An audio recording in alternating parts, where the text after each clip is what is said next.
और अब बात करते हैं एक और अहम मुद्दे पर। दिल्ली में विरोध प्रदर्शन करने की एक खास जगह है जिसका नाम है जंतर मंतर। और आज यहां पर ओलंपिक, एशियाड, वर्ल्ड चैंपियनशिप में देश का नाम ऊंचा करने वाले और मेडल दिलाने वाले बड़े पुरुष और महिला पहलवान खिलाड़ी धरने पर बैठे हुए दिखे। इसमें टोक्यो ओलंपिक में कांस्य पदक विजेता बजरंग पुनिया थे, रियो ओलंपिक में कांस्य पदक विजेता साक्षी मलिक थी, 2022 के कॉमनवेल्थ खेलों की गोल्ड मेडलिस्ट विनेश फोगाट शामिल थी। इसके अलावा संगीता फोगाट, सत्यव्रत मलिक, जितेंद्र किन्हा समेत 30 नामी गिरामी पहलवान धरने पर बैठे थे।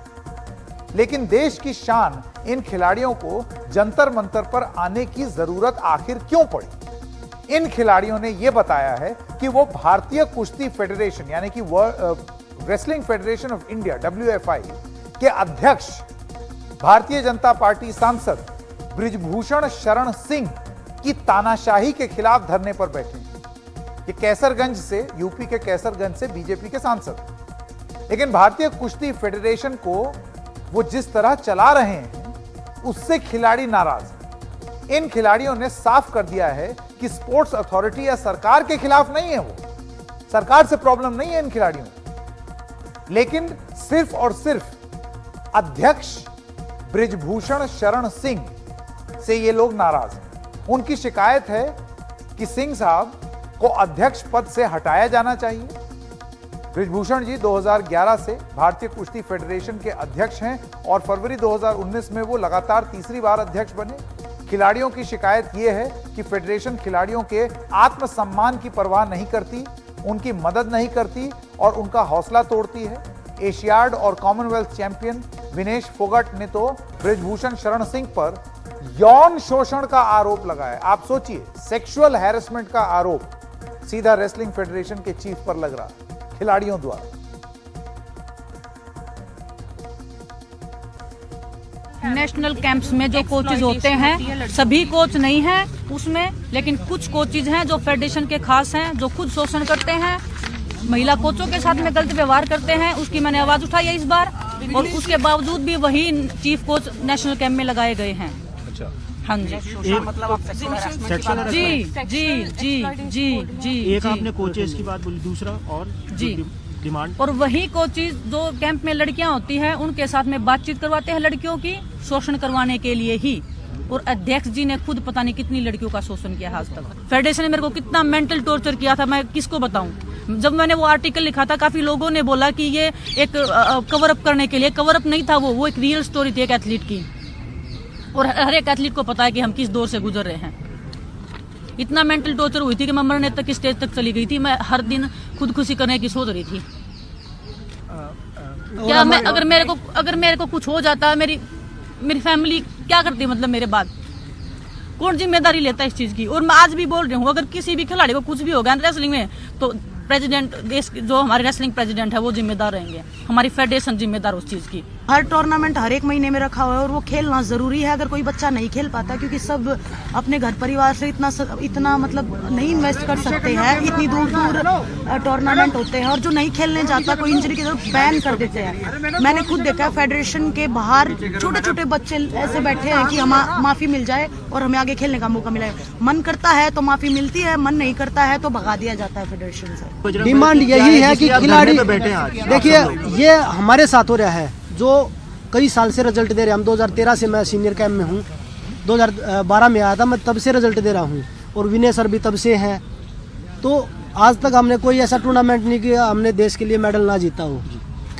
हमारी डिमांड जो है, हम वो उनको ये नहीं बोल रहे कि हमारा घर बना के दीजिए आप, या हमारे को अच्छी अच्छी गाड़ियाँ दीजिए। जो रेसलिंग के रिलेटेड होती है वही चीज़ें हम उनसे मांगते हैं, वो हमारी पूरी नहीं हो पाती।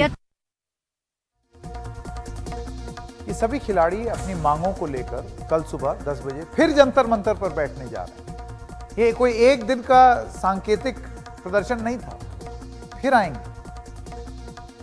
अब आइए ये भी जान लेते हैं कि भारतीय कुश्ती फेडरेशन के जो अध्यक्ष हैं बृजभूषण शरण सिंह, जिन पर इतना गंभीर आरोप लगा है कि आप मनमानी करते हैं, आप यौन शोषण करते हैं, उन्होंने खिलाड़ियों के इन आरोपों पर क्या बोला, अब डिनायल में चले गए, इनकार कर दिया।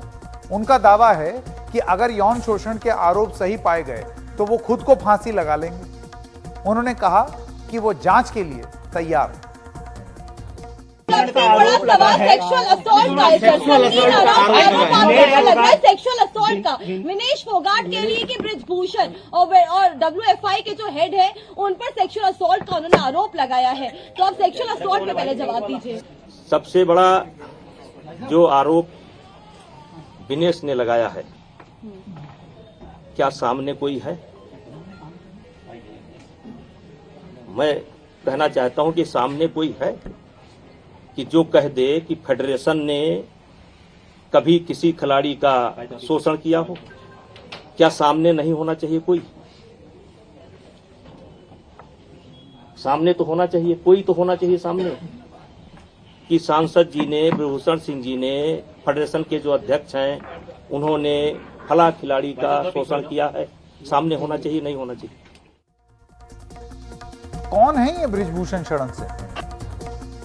लगातार 6 बार सांसद रहे हैं और ये पहली बार विवादों में भी नहीं आए हैं। आपको ये चीज बता दें, कहीं आपको ये लग रहा हो कि बेचारे फंसाया जा रहा है, कि सारे बड़े बड़े मेडल जीते हुए देश को इतना गौरवान्वित महसूस करने वाले खिलाड़ी जो हैं वो सब इनको फंसा रहे हैं। तो आपको ये बता दें कि पहली बार नहीं हो रहा है, विवाद में ये पहली बार नहीं है। दिसंबर 2021 में उन्होंने रांची में अंडर 15 नेशनल्स के दौरान उस समय विवाद खड़ा किया जब उन्होंने एक पहलवान को थप्पड़ मार दिया। हाई हैंडेडनेस तो इनकी तभी दिख गई थी। ये पहलवान अधिक उम्र होने के कारण अयोग्य ठहराए जाने के बाद टूर्नामेंट में भाग लेने पर जोर दे रहा था। थप्पड़ मारने के बाद बृजभूषण शरण सिंह ने दलील दी कि वो पहलवान अपनी सिफारिश का दबाव बना रहा था। तो सवाल यह है कि अगर कोई पहलवान या कोई इंसान दबाव बना रहा है या कोई चीज अगर बोल रहा है या अपनी बात सामने रख रहा है, तो ये जो सांसद हैं, ये जो कुश्ती फेडरेशन के अध्यक्ष हैं, इनको इजाजत मिल जाती है कि उठा करके हाथ छोड़ दें, थप्पड़ मार दें। ये पहलवानी क्यों कर रहे हैं बृजभूषण शरण सिंह? और क्या इस पर एक निष्पक्ष जांच नहीं होनी चाहिए? सोचिए जरा, देश के टॉप खिलाड़ी, कितना करेज लगता होगा अपनी ही फेडरेशन के खिलाफ जाने में। देश के टॉप खिलाड़ी आंदोलन पर बैठे हुए और एक स्वर में एक ही बात बोल रहे हैं। तो क्या सब गलत है और एक बृजभूषण शरण सिंह ही सही है? क्या जांच जरूरी नहीं?